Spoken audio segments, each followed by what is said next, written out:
trained fighter, another trained fighter. Hawaii has had several. One of them wasn't really a trained fighter, but he lied such a good story, people believed it. And he was actually sleeping with his 14-year-old student in Colorado. He ended up taking his own life. Good call, good call. Should have been done before the child was victimized. But this guy yesterday was an extremely experienced fighter. And I want to point this out for all you guys, especially in my gym, who are always making excuses. I mean, the guys who, oh, my back hurts, oh, I could handle him, oh, yeah, if I had to, I could. I rise to the occasion, I could handle him.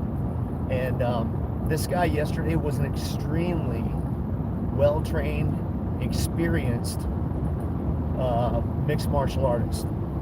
Kickboxing, jiu-jitsu, MMA, he's done it all, and pretty good at it.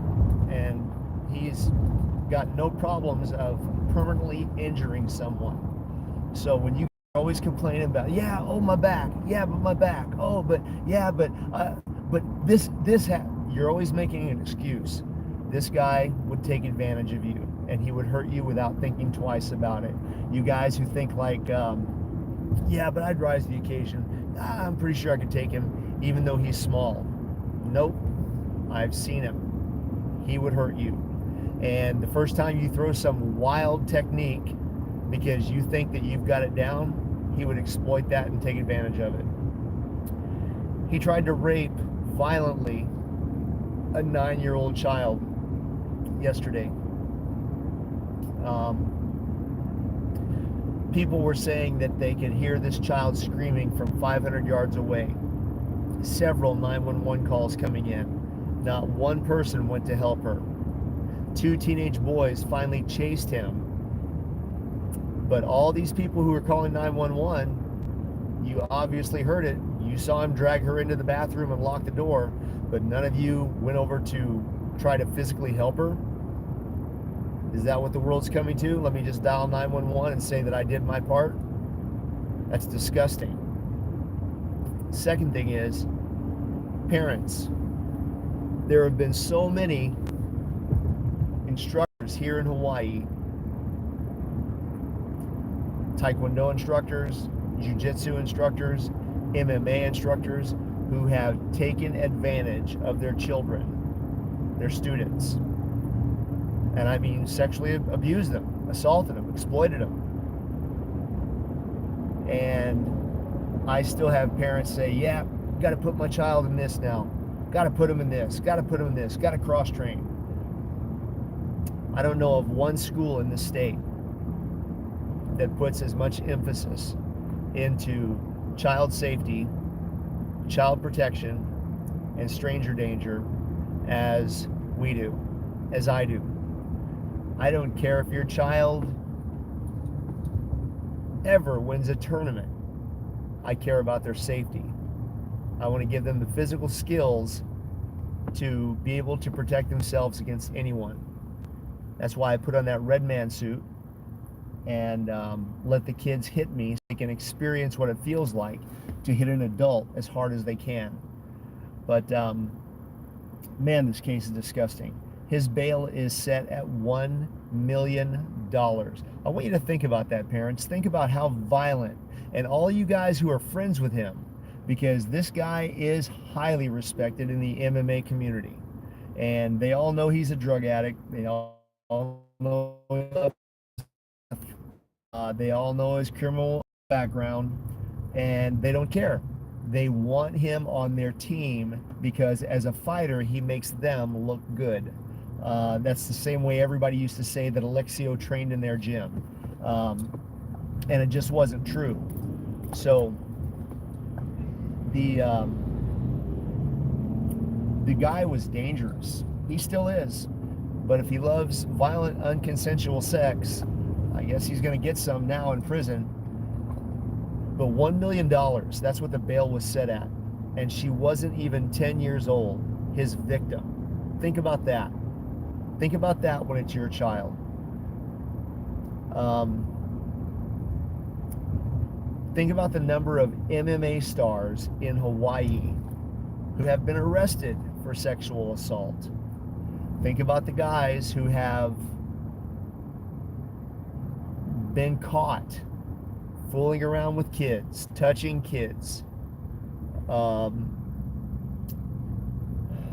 we don't tolerate it under any circumstances.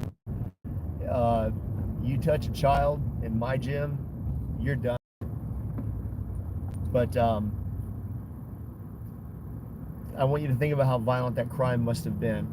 How violent it must have been for her. Her clothes were ripped off of her. And it was so bad that the bail is set at $1 million. That's how violent this crime was. The judge wanted to make sure that he's not getting out. So please think about that when you are choosing a martial arts program. I don't care where you're at, what state in the country that you're at. Please choose a program wisely. Don't choose some guy that, we got a guy here that claims to be a 6th degree grandmaster in the International Taekwondo Federation. Well, first of all, the International Taekwondo Federation does not recognize a 6th degree black belt as a grandmaster. So there's that. Secondly, they have contacted me at least 4 times telling me that this guy is not even a yellow belt in their organization.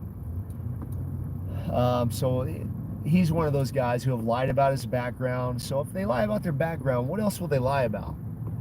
What else do you think they'll lie about? He's not a black belt in the World Taekwondo Federation. He has no black belt legitimacy, but he's teaching kids. He runs a kids program. So if you lie about that, what else will we lie about? How many other instructors? We've had a jiu-jitsu instructor up here on the North Shore a couple of years ago that his student actually posted his obscene messages and pictures that he was sending of himself to his students.